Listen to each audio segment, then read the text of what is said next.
Bonjour Mehdi R6, je suis Viviane. En cette journée du 8 mars, journée internationale des droits des femmes, je veux saluer l'accomplissement de 5 femmes en particulier.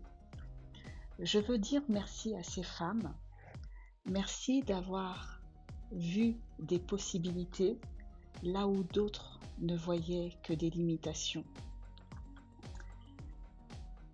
Il s'agit en fait de Mala, Noah, Ogla, Milka et Tirza. Nous sommes à la 41e et dernière année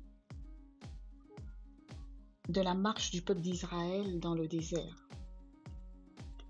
aux portes de la terre promise, à la porte de Canaan.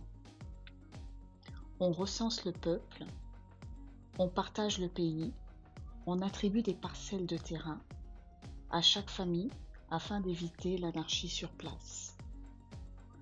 Alors il y a donc ces 5 femmes, Mala, Noah, Ogla, Milka et Tirza, qui décident donc avec beaucoup de courage d'aller devant Moïse, les princes et les notables du peuple plaider leur cause.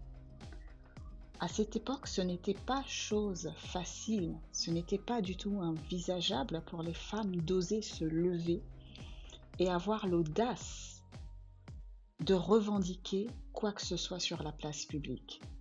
Mais elles le font. Leur revendication était « Notre Père est mort », je cite, « Notre Père est mort dans le désert. Faut-il que le nom de notre Père disparaisse de sa famille parce qu'il n'a pas laissé de fils? Donne-nous aussi une propriété comme aux frères de nos pères. » Voici la revendication de ces 5 femmes.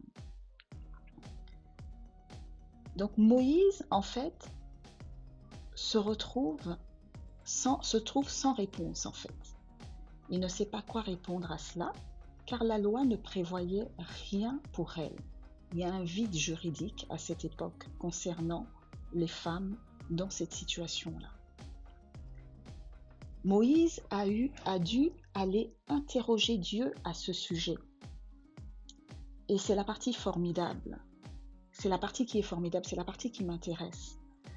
La réponse de Dieu à Moïse concernant cette situation est « Elles ont raison ».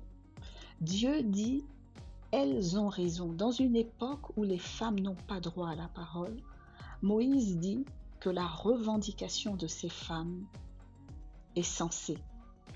Elles ont raison. Dès lors, une nouvelle ère s'ouvre. Et à partir de cette période, les femmes pouvaient accéder à la propriété et obtenir un titre foncier. Voilà des femmes qui ont osé aspirer à ce qu'elles méritaient. Et par la même occasion, ont contribué à changer la loi des héritages, sur les héritages.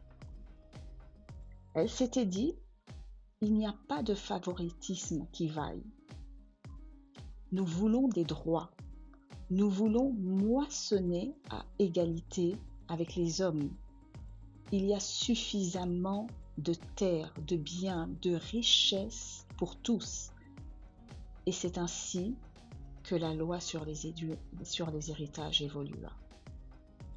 Merci de m'avoir écouté et bonne journée des femmes. À très bientôt.